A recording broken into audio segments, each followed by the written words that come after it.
ശ്രീമദ് ദേവി ഭാഗവതം 16-ാം അധ്യായം തുടർച്ച. വ്യാസൻ: ഈ വിധം മഹാലക്ഷ്മി കൽപ്പിക്കയാലാവരേണ്യമാം മന്ത്രവാക്യത്തിനെ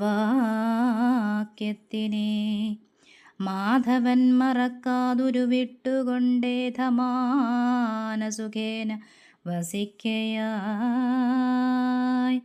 കാലമൊട്ടു കഴിയവേ വിഷ്ണുവിൻ ശ്രീലനാഭീസരോജത്തിൽ നിന്നുടൻ ഉത്ഭവിച്ചാൻ പ്രജാപതിയായിടയ്ക്കപ്പരൻ മധുകൈടഭീതനായി.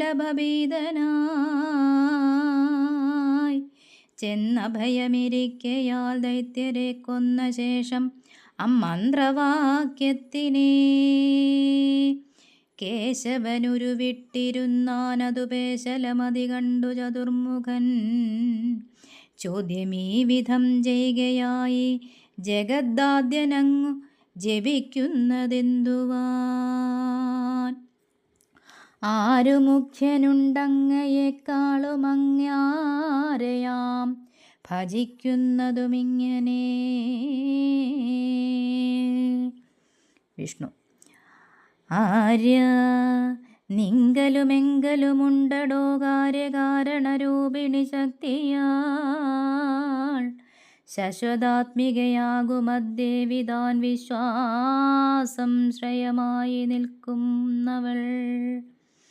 ഇച്ചരാചര വിശ്വം ചമപ്പതുമച്ചതുരയാം ഈശ്വരി തന്നെയാം. മോക്ഷവും ഇഷ്ടലാഭവും അജഗത് സാക്ഷിണി ഒന്നലിഞ്ഞാലുടൻ വരും തിട്ടമാ പരാശക്തി. അത്രേ ഭവക്കെട്ടിലിപ്പാരിനെ കുരുക്കുന്നതും നാൻമുഖനങ്ങു ഞാനും ഈ ലോകവും ചിന്മയി ശക്തി മൂലമുണ്ടായതേ. ഞാനുരുവിടും മന്ത്രമായി ഈശ്വരിതാനരുളിയ മുഖ്യ പദ്യാർത്ഥ്യമാം ശ്രീ പെരുകുന്ന ഭാഗവതമിതു താപരാതിയിൽ വിസ്തൃതിയാർന്നിടും. വ്യാസൻ: വാക്കതൊക്കെയും കേട്ടു പിതാമഹനാക്കഥ പിന്നെ നാരദന്നോദിനാൻ. അമ്മഹർഷി അനന്തരമെന്നോടു മുൺമലരു തെളിഞ്ഞു പറഞ്ഞിതേ. അന്നതിനീ ഈരാറു സ്കന്ധങ്ങളും പിന്നെ ലക്ഷണമഞ്ചുമിണക്കി ഞാൻ പൂർത്തിയാക്കിനേൻ. ദേവീചരിതം അതാർത്തിനാശനം നീ പഠിച്ചിടടോ.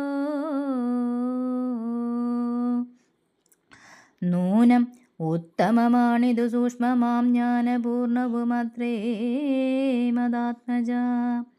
വൃത്രദൈത്യവധം തൊട്ടനേകമാം ചിത്രമായ കഥകൾ ഉൾക്കൊണ്ടതായി ബ്രഹ്മവിദ്യയ്ക്കധിഷ്ഠാനമായി ഭവകന്മഷാബ്ദി കടത്തിവിടുന്നതായി ഇപ്പവിത്രമാം ഭാഗവതം മഹാസത്പുരാണം പഠിക്ക നീ നന്ദന.